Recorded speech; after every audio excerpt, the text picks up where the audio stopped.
આપણે જે પણ વસ્તુઓ વાપરીએ છીએ એ ક્યાંક ને ક્યાંક કોઈ ફેક્ટરીમાં બને છે, પણ શું આપણે ક્યારેય વિચાર્યું છે કે આ ફેક્ટરીઓ પાછળ પાણીની એક એવી વાર્તા છુપાયેલી છે જે આપણે ભાગ્યે જ જાણીએ છીએ? આ છે ઔદ્યોગિક ગંદા પાણીની દુનિયા.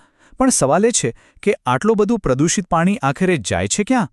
ચાલો આજે આપણે આ જ રહસ્ય પરથી પડદો ઉઠાવીએ અને સમજીએ કે વિજ્ઞાન અને એન્જિનિયરિંગ કેવી રીતે સાથે મળીને આપણા અમૂલ્ય જળસ્ત્રોતોને બચાવે છે. હવે આ સવાલ સાંભળવામાં તો સાવ સીધો લાગે છે, પણ એની પાછળ એક બહુ મોટો પડકાર છુપાયેલો છે.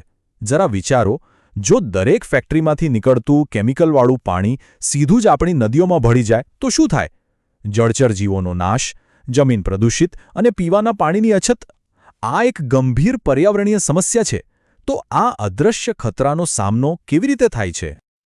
તો ચાલો આ પાણીને સાફ કરવાની સફર શરૂ કરતા પહેલા એ તો જાણી લઈએ કે આખરે એને ગંદુ કહેવાય જ શું કામ? આ કોઈ સામાન્ય ગંદકી નથી, આ તો એક જટિલ રાસાયણિક મિશ્રણ છે. જુઓ, કોઈ પણ સમસ્યાનો ઉકેલ લાવવા માટે પહેલાં એને માપવી પડે, બરાબર ને? પાણીનું પણ એવું જ છે. એને સાફ કરતા પહેલા આપણે જાણવું પડે કે એ કેટલું બીમાર છે. આના માટે વૈજ્ઞાનિકો કેટલાક ખાસ માપદંડો વાપરે છે, જે પાણીના સ્વાસ્થ્યનો એક રીતનો રિપોર્ટ કાર્ડ તૈયાર કરે છે. આને એકદમ સરળ રીતે સમજીએ. પાણીમાં જેટલો વધુ ઓર્ગેનિક એટલે કે કુદરતી કચરો, એટલા વધુ સૂક્ષ્મજીવો એને ખાવા માટે ભેગા થાય. હવે આ સૂક્ષ્મજીવોને પણ શ્વાસ લેવા માટે ઓક્સિજન તો જોઈએ જ ને. જો કચરો બહુ જ વધારે હોય તો એ લોકો પાણીમાંનો બધો ઓક્સિજન વાપરી નાખે છે અને પરિણામ? માછલીઓ અને બીજા જળચર જીવો શ્વાસ રૂંધાવાને કારણે મરી જાય છે. એટલે જ ઊંચો BOD એક ખતરાની ઘંટડી છે.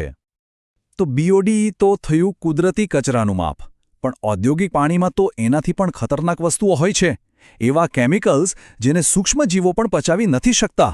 આ બધું માપવા માટે વપરાય છે COD. એટલે જ જ્યારે ઔદ્યોગિક પ્રદૂષણની વાત આવે ત્યારે COD આપણને આખું ચિત્ર બતાવે છે અને એ વધારે મહત્વનું બની જાય છે. TDS આ શબ્દ તો આપણે ઘણીવાર સાંભળ્યો હશે, નહીં? ખાસ કરીને જ્યારે ઘરે RO ફિલ્ટર લગાવવાની વાત આવે. ઔદ્યોગિક પાણીમાં પણ જો TDS વધારે હોય તો એ પાઇપોમાં કાટ લગાડી શકે છે અને પાણીનો સ્વાદ પણ બગાડી શકે છે.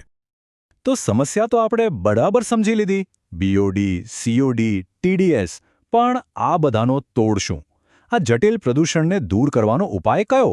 અહીં જ એન્ટ્રી થાય છે આપણા આજના હીરોની, એફ્લુએન્ટ ટ્રીટમેન્ટ પ્લાન્ટ એટલે કે ETP. ETP એટલે કોઈ સાદું ફિલ્ટર નહીં હો. આ તો આખી એક ફેક્ટરી છે જેનું એક જ કામ છે ગંદામાં ગંદા પાણીને ફરીથી વાપરવા લાયક બનાવવું અને આપણા પર્યાવરણને બચાવવું. તે ઉદ્યોગોને ટકાઉ બનાવવામાં બહુ મોટો ભાગ ભજવે છે. તો ચાલો હવે આપણે આ પ્લાન્ટની અંદર જઈએ અને જોઈએ કે પેલું ગંદુ પાણી કેવી રીતે એક પછી એક પડકારો પાર કરીને સાફ થઈને બહાર આવે છે. આ સફર ખરેખર રસપ્રદ છે. જુઓ, મુખ્યત્વે આ 4 તબક્કા હોય છે: pre treatment, primary treatment, secondary treatment અને છેલ્લે જરૂર પડે તો ટર્શરી ટ્રીટમેન્ટ. ચાલો એક પછી એક બધાને ફટાફટ સમજીએ. આ સ્ટેજને તમે પ્લાન્ટનું સિક્યોરિટી ગાર્ડ સમજી લો. એનું કામ છે કોઈ પણ મોટી વસ્તુ જેમ કે પ્લાસ્ટિક, કપડાં કે રેતી ને અંદર જતા રોકવાનું. જો આ બધું અંદર જતું રહે તો આગળના મોંઘા મશીનો ખરાબ થઈ શકે છે. એટલે આ પહેલું અને બહુ જ જરૂરી પગલું છે. હવે આવે છે પ્રાઇમરી ટ્રીટમેન્ટ. અહીં કોઈ રોકેટ સાયન્સ નથી, બસ પાણીને મોટી ટાંકીઓમાં થોડો આરામ આપવામાં આવે છે. એટલે શું થાય કે જે પણ ભારે કચરો હોય એ ધીમે ધીમે ગુરુત્વાકર્ષણને કારણે નીચે બેસી જાય છે. આ જે નીચે બેઠેલો કચરો છે એને કહેવાય છે સ્લજ. સારું, અત્યાર સુધી આપણે મોટો કચરો કાઢ્યો, પણ પાણીમાં જે ઓગળેલો કચરો છે એનું શું? એના માટે આવે છે સેકન્ડરી ટ્રીટમેન્ટ. અને અહીં જ અસલી જાદુ થાય છે. અહીં આપણે કુદરતની જ મદદ લઈએ છીએ. લાખો કરોડો ફાયદાકારક બેક્ટેરિયાને આ પાણીમાં છોડવામાં આવે છે, જ્યાં ઓર્ગેનિક પ્રદૂષણને ખાઈ જાય છે. વિચારો, કુદરતી રીતે જ પાણી સાફ થઈ રહ્યું છે. આ છેલ્લો અને સૌથી એડવાન્સ તબક્કો છે. એને ફાઇનલ પોલિશિંગ પણ કહી શકાય. દરેક પ્લાન્ટમાં આ હોય એ જરૂરી નથી, પણ જો પાણીને ફરીથી વાપરવું હોય અથવા બહુ જ કડક નિયમોનું પાલન કરવાનું હોય તો આ સ્ટેજ ખૂબ જ જરૂરી છે. આમાં કેમિકલ્સ, ખાસ ફિલ્ટર અને UV લાઇટનો પણ ઉપયોગ થાય છે, જેથી પાણી એકદમ શુદ્ધ થઈ જાય. સારું, પાણી તો સાફ થઈ ગયું, પણ પેલો જે કચરો આપણે અલગ કર્યો હતો, પેલો સ્લજ, એનું શું કરવાનું? એને એમ જ તો ફેંકી ન દેવાય ને. ચલો જોઈએ કે એનું શું થાય છે. તો આ જે સ્લજ છે એ અર્ધઘન કચરો છે અને એનું યોગ્ય રીતે સંચાલન કરવું એટલું જ જરૂરી છે જેટલું પાણીને સાફ કરવું, કારણ કે એમાં પણ હાનિકારક તત્વો હોઈ શકે છે. આના માટે પણ એક પ્રોસેસ છે.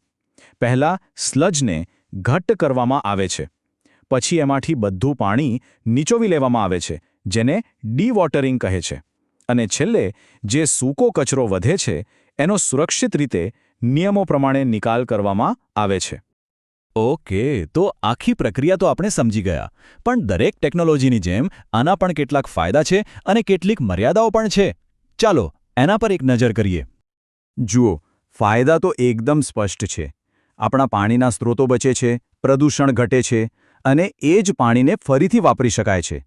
આનાથી ઉદ્યોગોને કાયદાનું પાલન કરવામાં પણ મદદ મળે છે. પણ આ સિક્કાની બીજી બાજુ પણ છે. આ પ્લાન્ટ લગાવવા અને ચલાવવાનો ખર્ચ ઘણો વધારે હોય છે. અને જો એની બરાબર જાળવણી ન થાય તો એ એટલું અસરકારક રહેતું નથી. અને હા, પેલા સ્લજનો યોગ્ય નિકાલ પણ એક મોટો પડકાર છે. તો છેલ્લે એક સવાલ મનમાં આવે છે.